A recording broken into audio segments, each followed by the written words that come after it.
Hi everyone. सो इस video को start करते हैं और ये वीडियो होने वाली है बहुत ही ज़्यादा इंपॉर्टेंट हायरिंग वीडियो। बिकॉज इस वीडियो में हम यहाँ पर बात करने वाले हैं कॉग्निजेंट जेंसी 25 एंड 24 न्यू हायरिंग के बारे में। अब ये वीडियो बहुत ही ज़्यादा इंपॉर्टेंट होने वाली है और डिस्कस करते हैं सारी चीज़ों के बारे में। And make sure to like this video. सबसे पहले यहाँ पर दो बच्चे हैं, एक 2025 बैच वाले बच्चे हैं, एक 2024 बैच वाले बच्चे हैं। दोनों के लिए मैं इस वीडियो में बात करने वाला हूँ। देखो, 2025 बैच वाले बच्चों के लिए यहाँ पर हायरिंग चल रही है, राइट। ध्यान से सुनते हैं ना एक एक बात। कॉग्निजेंट एजेंसी की अभी एक नवंबर दिसंबर वाली हायरिंग चल रही है फॉर 2025 बैच। ओके, तो आप लोगों ने उसमें अप्लाई किया होगा।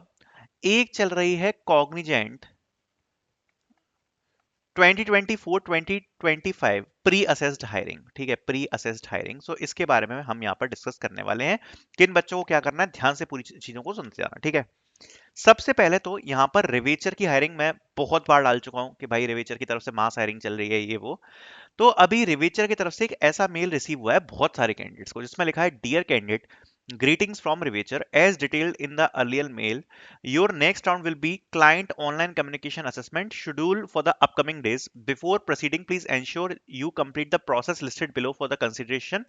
ओके, एक आपको ये वाला मेल दिया हुआ है और यहाँ पर एक दिया है registration in client job opening link, जहाँ पर रजिस्ट्रेशन की लिंक दी हुई है और डेडलाइन दी है 27 की। तो ये वाला मेल बच्चों को रिसीव हुआ है। एंड यहाँ पर एक सर्वे लिंक दिया है कंप्लीशन के लिए। After you complete the registration using the client job link opening, please go ahead and complete the survey immediately, उसकी लिंक यहाँ पर दी गई है।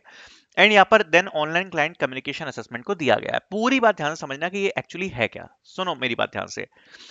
मैंने रेवेचर की एक हायरिंग शेयर करी थी।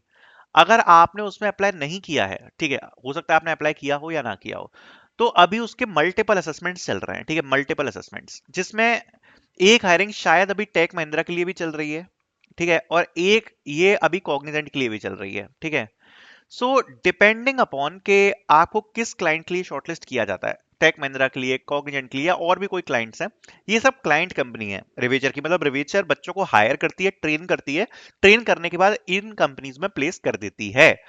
तो उसी में कॉग्निजेंट के लिए यहाँ पर हायरिंग स्टार्ट करी है, जिसमें अभी ये वाला मेल बहुत सारे बच्चों को रिसीव हुआ है, जिसमें सबसे पहले रजिस्ट्रेशन की लिंक दी गई है और आपसे बोला गया है कि भाई इस पेज पर रजिस्ट्रेशन कर दो, जो कि उनका क्लाइंट लिंक है। सबसे पहली बात, अगर आपको रिवेचर से मेल नहीं आया है, सपोज अगर आपको रिवेचर से मेल नहीं आया है, तो क्या आप इस हायरिंग में रजिस्ट्रेशन कर सकते हो? नहीं कर सकते, ठीक है, बिकॉज ये प्री असेस्ड हायरिंग है। प्री असेस्ड मतलब सबसे पहले रिवेचर की तरफ से आपको ऑलरेडी असेस किया जाएगा, मतलब आपका टेस्ट लिया जाएगा, तब आप यहां पर कॉग्निजेंट के लिए एलिजिबल होगे। ठीक है, तो ये यहाँ पर एक लिंक प्रोवाइड कराई गई है, which is Cognizant pre assessed hiring for engineering graduate GenC, जिसमें डेडलाइन यहाँ पर 30 नवंबर की दी हुई है। एंड चेन्नई, हैदराबाद, कोलकाता, बेंगलोर, सेम ही सारी चीजें हैं, बट यहाँ पर अगर आप नोटिस करोगे तो यहाँ पर 2024 एंड 25 बैच एलिजिबल है। जो नवंबर दिसंबर वाली हायरिंग थी उसमें केवल 2025 बैच एलिजिबल है पार्टिसिपेट करने के लिए। इस वाली में 24 और 25 एलिजिबल है। ये यहाँ पर रिवेचर के थ्रू है, ठीक है, रिवेचर के थ्रू है, ध्यान से सुनना।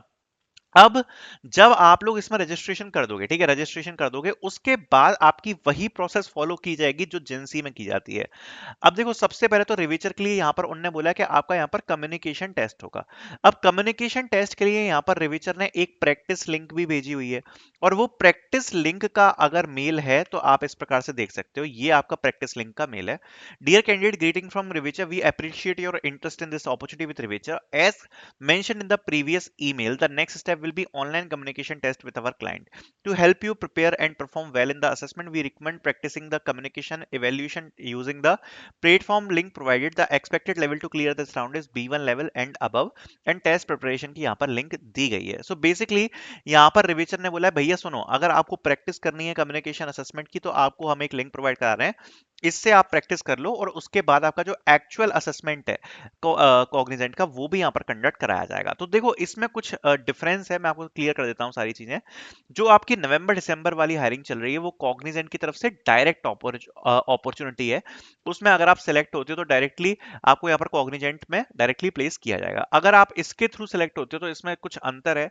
वो ये है कि यहाँ पर सबसे पहले आप रिवेचर की प्रोसेस के थ्रू जाओगे, ठीक है, रिवेचर की प्रोसेस के थ्रू जाओगे, एंड आफ्टर कंप्लीटिंग रिवेचर की process, the communication assessment and all, then आपको कॉग्निजेंट में प्लेस किया जाएगा, ठीक है, कॉग्निजेंट में आपको प्लेस कर दिया जाएगा। लेकिन कॉग्निजेंट में प्लेस करने से पहले आपकी यहाँ पर ट्रेनिंग्स होंगी लगभग 10 वीक्स के आसपास की, और ये ट्रेनिंग्स में आपको लगभग 7.5 के का स्टाइपेंड दिया जाएगा। और ये ट्रेनिंग कौन कराएगी भाई? ये ट्रेनिंग आपकी रिवेचर कराएगी। और जब आपकी एक बार ट्रेनिंग कंप्लीट हो जाएगी, ट्रेनिंग कंप्लीट होने के बाद आपको कॉग्निजेंट में प्लेस कर दिया जाएगा। तो ये रिवेचर के थ्रू प्रोसेस है, ठीक है। इसमें बेनिफिट क्या है कि इसमें 2024 बैच भी एलिजिबल है। सो अगर आप 2024 बैच से बिलोंग करते हो तो आपके लिए तो बहुत ही ज्यादा अच्छी अपॉर्चुनिटी है। अगर आप 2025 बैच से बिलोंग करते हो तो आपके पास देखो दो ऑप्शंस हैं, आपके पास दो ऑप्शंस हैं। आपने अगर वो वाली हायरिंग के थ्रू अगर अप्लाई कर रखा है which is Cognizant November December hiring, okay, I would say that is better, because वो डायरेक्ट हायरिंग है। ये आपकी एक क्लाइंट के थ्रू है, या फिर आप बोल सकते हो कि बेसिकली रिवेचर एक थर्ड पार्टी के थ्रू है। वो वाली हायरिंग बेटर है उससे। लेकिन एक चीज मैं आपको उसमें और बताना चाहूंगा, उस वाली हायरिंग में और इस वाली हायरिंग में एक डिफरेंस रहेगा। ये जो रिवेचर वाली हायरिंग है, पहली बात इसके जो मेल्स हैं वो कम बच्चों को जाएंगे, और वो वाली जो हायरिंग है ना जेंसी वाली, उसके जो मेल्स हैं वो ज्यादा बच्चों को जाएंगे, ठीक है। ये एक डिफरेंस आएगा। रिवेचर वाली हायरिंग में बच्चे कम होंगे जिनको यहाँ पर कॉग्निजेंट का मिल गया है, और ऑफ कैंपस वाली में ज्यादा बच्चे होंगे। तो इसमें जो कंपटीशन आपको देखने को मिलेगा कम मिलेगा, और इस वाली में ज्यादा मिलेगा। बाकी जो 2024 बैच है वो तो एलिजिबल है ही नहीं, जो डायरेक्ट हायरिंग है उसमें, रिवेचर वाली में एलिजिबल है। 2024 बैच के लिए तो ये वाली हायरिंग काफी ज्यादा बेस्ट होने ही वाली है। तो ये यहाँ पर आपके डिफरेंसेस कुछ रहने वाले हैं, ठीक है। बाकी आप देख सकते हो कि आपको कैसे क्या करना है, और सारी चीजें मैंने यहाँ पर आपको एक्सप्लेन कर ही दी है, रिवेचर के बारे में, कॉग्निजेंट के बारे में, कैसे क्या चीजें होने वाली है, ठीक है। बाकी जिनको भी ये मेल आ गया है, बहुत सारे बच्चों को आया, ऐसा नहीं है, थोड़े बहुत बच्चों को आया, बहुत सारे बच्चों को अभी रिवेचर के प्रोसेस में चल रहे हैं। So all the best for that, okay, and thank you so much for watching this video.